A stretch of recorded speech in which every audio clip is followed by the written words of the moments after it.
প্রিয় শিক্ষার্থীরা, আশা করি তোমরা সবাই অনেক বেশি ভালো আছো। আমরা আজকে ইংরেজি সেকেন্ড পার্টের, অর্থাৎ তোমরা যারা নবম দশম শ্রেণীর স্টুডেন্ট আছো, এসএসসি 26, 27, 28 ব্যাচের স্টুডেন্ট, তোমাদের জন্য খুবই গুরুত্বপূর্ণ একটা টপিক সাবস্টিটিউশন টেবিল, এই জিনিসটা সলভ করবো। এবং এটা আছে চট্টগ্রাম বোর্ড 2024 এবং 2020 সালে, এবং এটা হচ্ছে যে নিউজ পেপার নিয়ে খুবই গুরুত্বপূর্ণ একটা কিন্তু টপিক।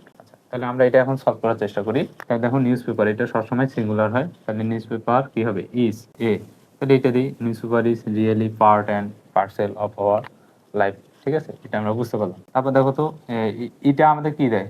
খবর দেয়। তাহলে এটা দিই, ইট গিভস আস, ইট গিভস আস, এটা এইভাবেও মনে রাখা যায়, ইট gives us news of home and abroad. Abroad মানে হচ্ছে বিদেশে, এটা আমাদের বাড়ির মানে দেশের বা বিদেশের খবর সম্পর্কে জানান দেয়। তারপর কি দিতে পারি? ইট হ্যাজ দিতে পারি। ইট হ্যাজ, যেহেতু এটা সিঙ্গুলার সাবজেক্ট, তাই সিঙ্গুলার সাবজেক্টের সাথে সিঙ্গুলার ভার্ব যেগুলো সেগুলো কিন্তু আমরা বসাতে পারি। এটা it has great educative value too, এটা তো মিলে যাচ্ছে, তাই না? তারপর আমরা আর কি দিতে পারি? এখন আমাদের কি কি বাকি আছে দেখো তো, আর বাকি আছে, আর কি বাকি আছে? প্রেজেন্ট। তাহলে দের সাথে এই দুইটা কিন্তু প্লুরাল ভার্ব, এর সাথে যদি এস থাকতো তাহলে এটা সিঙ্গুলার ভার্ব, যদি এখানে প্লুরাল আছে তার মানে দের সাথে এটা হবে। তাহলে দে আর দেই, দে বাকি আছে কি?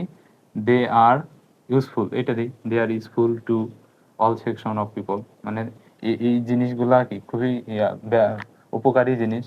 তারপর কি? দে প্রেজেন্ট, এটা দিই, দে present us the, they present us the outside world like a mirror, মানে এটা আমাদের কি করে? উপস্থাপন করে আজ দা আউটসাইড, বাইরের পৃথিবীটাকে, লাইক এ মিরর, আয়নার মতো করেই তো নিউজ পেপারটা। আমরা বিশ্বের বিভিন্ন খবরগুলো কোথায় পাই? News পেপারেই pi.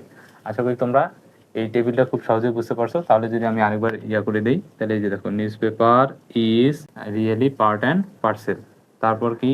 It gives us news of home and abroad. It has great educative value two.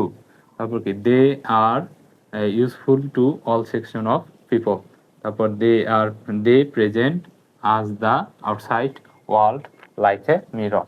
আশা করি তোমরা সবাই এই জিনিসটা খুব সহজেই বুঝতে পারছো।